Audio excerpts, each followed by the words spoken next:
indicates an intermission, but that is not true. I just have to say, the two saxophone pieces that you heard so beautifully played, that's all them. They picked the music, they did all the rehearsing, and I think they did a fabulous job doing all of that.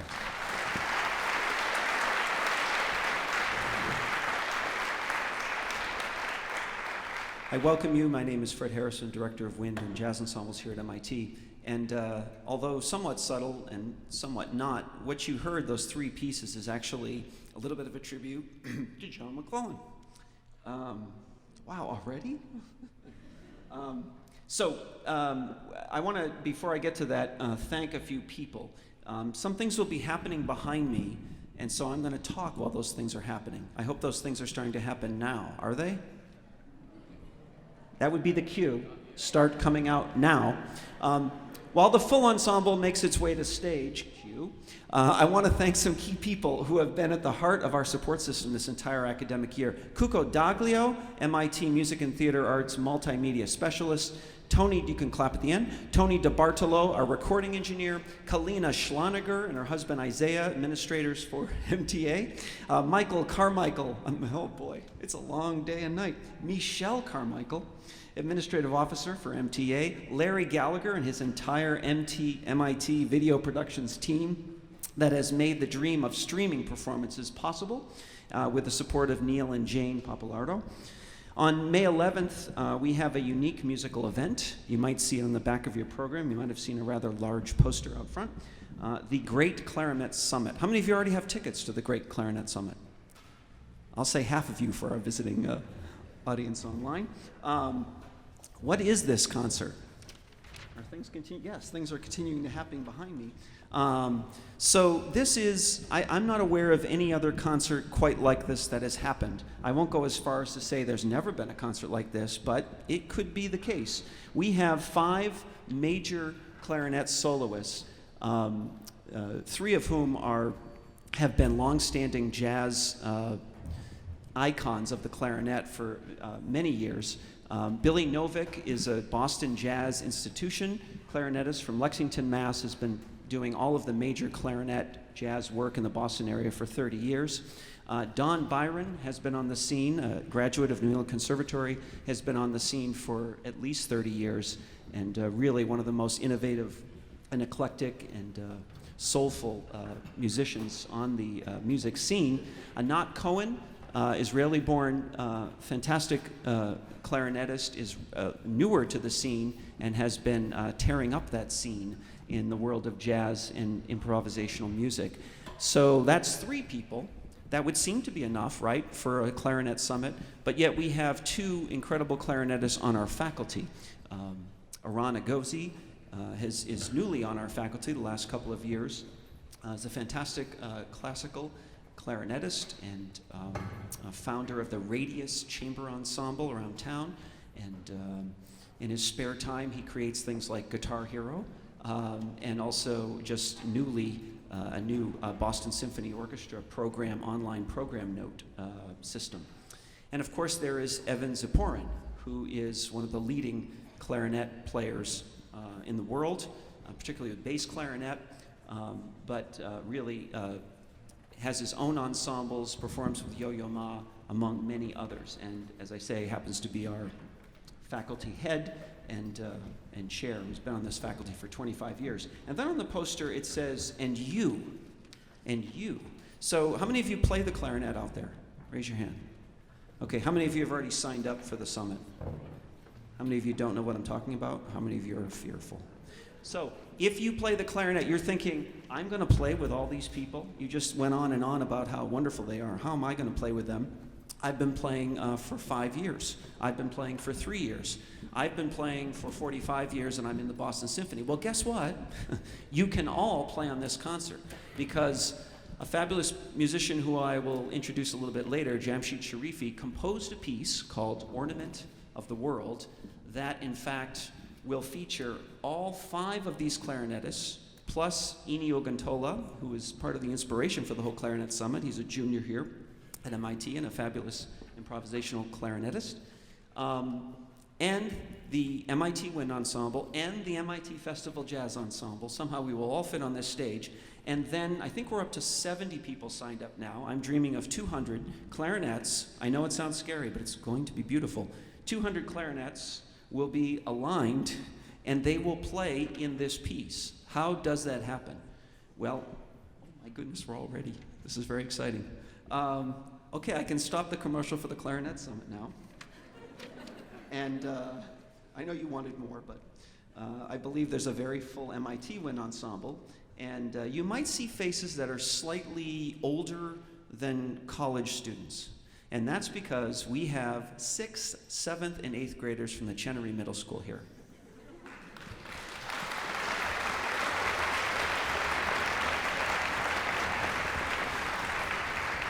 They are here to honor John McLellan, who is a fantastic music educator from the Belmont Public Schools, and he's retiring this year after 35 years in Belmont and a number of years in other places. Before I don't tell you what we're going to play, I want to say something about John McLellan. The MIT Wind Ensemble has collaborated with the Chenery Middle School on numerous occasions over the last 10, 15 years, and I've personally been collaborating with John since 1987, first interning at the Chenery School and then later teaching alongside him in the Belmont Public Schools. He's one of my dearest friends and colleagues and among the greatest musicians and music educators I've been privileged to know and learn from and continue to learn from. His teaching legacy in Belmont is rooted in excellence, creativity, kindness, deep dedication, and true caring for each individual student, and there have been thousands of them. I'd like to invite 2 of them to come to the stage to say a little bit about one facet of John's teaching that they'd like to talk about. Please welcome Tilly Jones and Irene Song.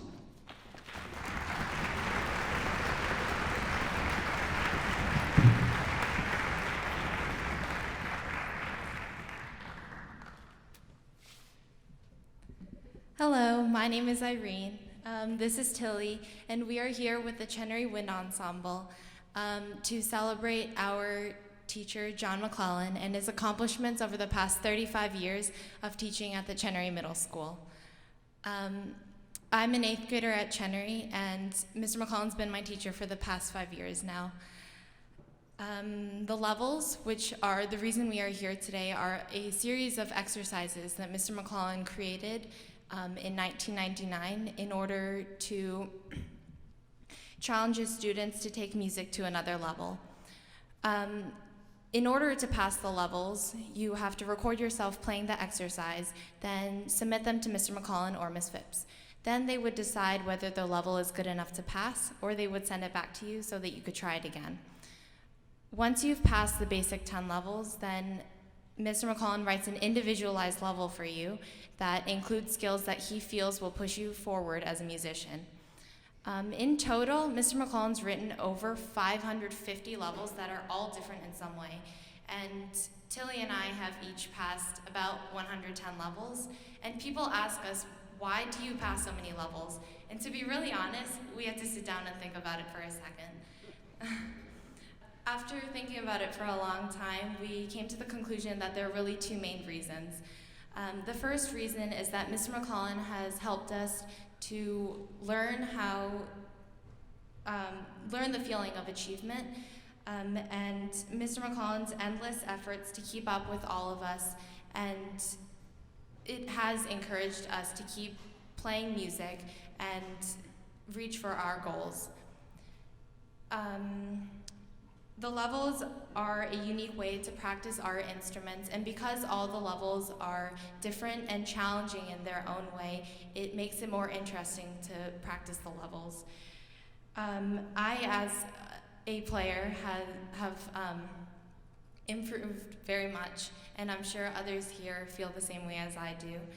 Mr. McLellan's writing has really inspired us all, and the time and thought that he devotes into writing each and every level for all of his students is really incredible.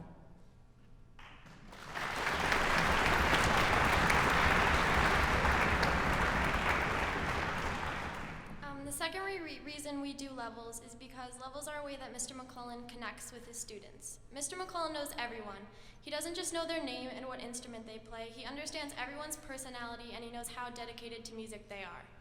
He knows so much about everyone, he's able to write a piece of music that is specifically made to match their strengths, weaknesses, and character. So many people I know have just done the levels so that they could have a piece of music specifically written for them, written by their favorite teacher. Mr. McLellan has written over 550 levels, and so many people ask us why we've done 110 levels, and although we've done 110, we've only passed a fifth of the amount of levels he's actually written. Mr. McLellan is one of the most hardworking and inspiring teachers we've ever had, and we all just want to thank him for making the Chenery a better place for the past 35 years.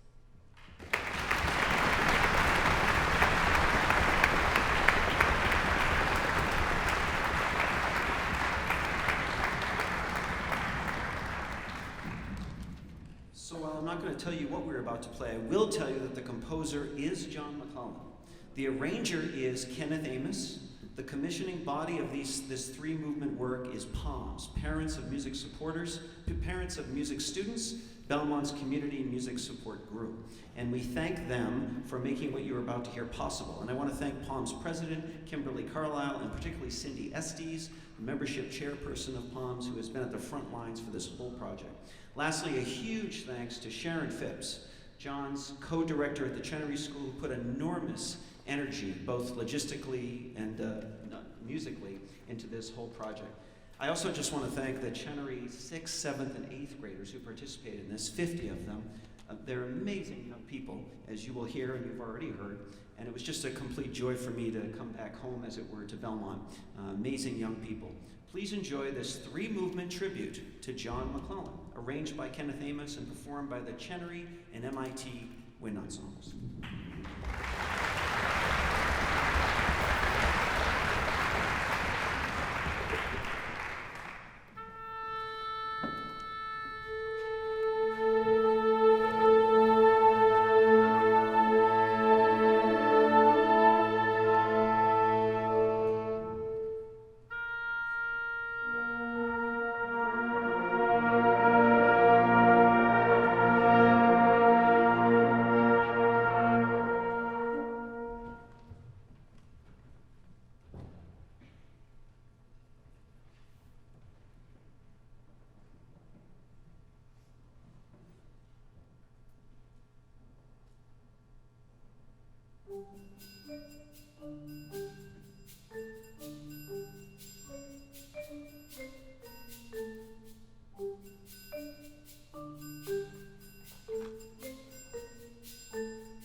And there's 50 people behind me that knew all about this, and yet not a word was spoken.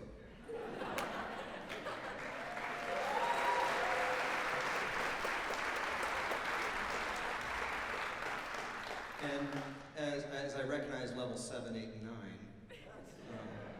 thankfully I stopped at level 5 writing them for band. So now I don't have to worry about those. And I believe the Woodwind Quintet a couple of months ago played level 6. So we're almost done, everyone. Where's Ken Amos? Ken Amos. Come on, Ken Amos. He's up in the booth, actually. He can't come down. I would have hidden there too, Ken. Rats. Well, thank you immensely, Ken Amos, but where's Sharon Phipps? She's not getting this. Sharon, if you don't want to speak into the mic, maybe get Tilly and Irene to talk for you. I am deeply impressed. Thank you very much, students of Belmont, students of MIT, and the amazing Dr. Harris. But most of all, Sharon Phipps, everyone.